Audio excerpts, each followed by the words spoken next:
लाखो भाविकांचं श्रद्धास्थान असलेली अमरनाथ यात्रा सुरू झालेली आहे आणि याच अमरनाथ यात्रेमध्ये बाबा बर्फानीचं दर्शन घेण्यासाठी लाखो भाविक खरं तर देशभरातनं जम्मू काश्मीरमध्ये दाखल व्हायला सुरुवात झालेली आहे।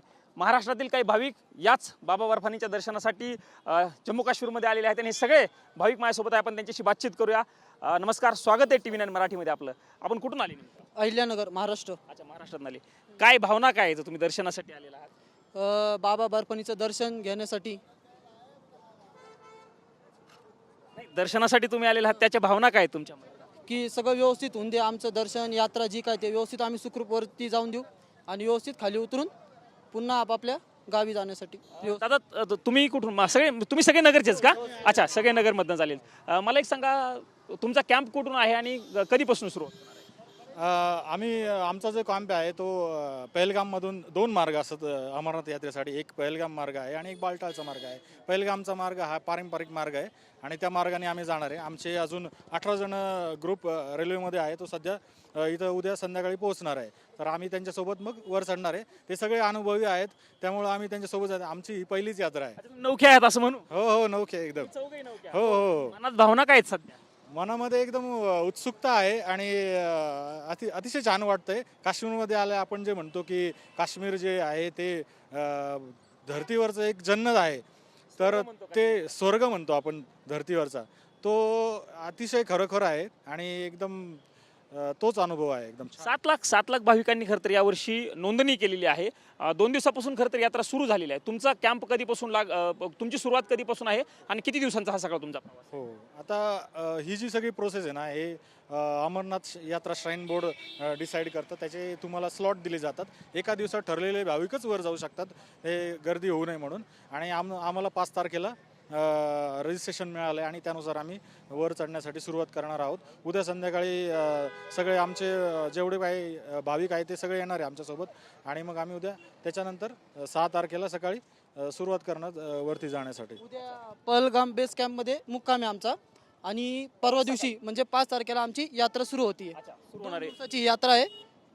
चढताना एक दिवस स्टॉप असतो, मग दुसऱ्या दिवशी यात्रा करून पुन्हा खाली बालटाल मार्गे। हो दादा, मला सांग, खरं तर मागच्या वर्षी पहलगामचा हल्ला झालेला होता, म्हणजे विसरू शकत नाही अशी घटना आहे, देश विसरू शकत नाही अशी घटना। त्यानंतर होणार ही यात्रा, भीती आहे मनामध्ये त्या अनुषंगाने? काहीच भीती नाही। इथं मिलिटरी बेस म्हणजे मिलिटरी बेस हे सगळीकडे मिलिटरी बेस आहे। 2-2 फुटावर सिक्युरिटी गार्ड आहे सगळे, परत SRP वाले पण आहे, त्यामुळे काहीच अशी अडचण येणार नाही आहे। प्रवास एकदम चांगला जाऊ शकतो।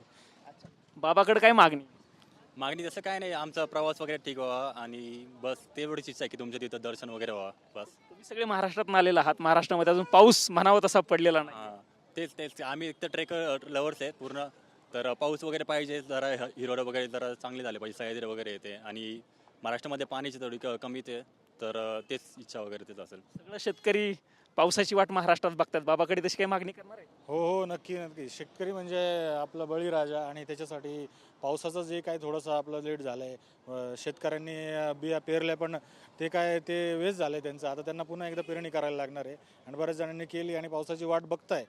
तर मी बाबांकडे तीच मागणी करणार आहे की भरपूर आणि व्यवस्थित असा पाऊस, खूप जास्ती पण नाही पडावं आणि खूप कमी पण नाही, जे पाहिजे जसं पाहिजे तितकाच पाऊस महाराष्ट्रामध्ये पडावा आणि छान शेतकऱ्यांचं आणि संपूर्ण महाराष्ट्राचं चांगलं व्हावं। यात्रा चांगल्या पद्धतीने सफल होईल अशी अपेक्षा करतो। हो, नक्कीच यात्रा सफल होणार आहे आणि तो आत्मविश्वास घेऊनच आम्ही इथे आलेलो आहोत। सरकारने तशी सर्वांची खूप काळजी घेतली आहे। इथे आर्मी म्हणतो आपण, म्हणजे जे फौजी लोक आहेत त्यांचं इथं खूप कडेकोट पहारा आहे, त्याच्यामुळे अशी अडचण येणार नाही ही आम्ही यात्रा सफल होईल अशी विश्वास आहे। हो, 100% यात्रा सफल होणारच। आपण जर बघितलं तर हे सगळे महाराष्ट्रातनं अहिल्यानगरवरून आलेले खरं तर सगळे भाविक आहेत आणि त्यांनी भावना व्यक्त केल्या आहेत। खरं तर आनंदाचा क्षण त्यांच्यासाठी आहे आणि 2 दिवसाचा त्यांचा हा प्रवास असणार आहे। उद्यापासून सुरू होईल त्यांची यात्रा। 7 लाख लोकांनी खरं तर देशभरातील रजिस्ट्रेशन या यात्रेसाठी केलेलं आहे आणि महाराष्ट्रातनं देखील भाविक मोठ्या प्रमाणावरती यात्रेला येणार आहेत आणि यात्रा सफल होईल अशा पद्धतीचा विश्वास या सगळ्या भाविकांनी TV9 मराठीशी बोलताना व्यक्त केल्याचं आपल्याला बघायला मिळालेलं आहे। कॅमेरा पर्सन राकेश कुमार समी, प्रमोद जगताप, TV9 मराठी, श्रीनगर, काश्मीर।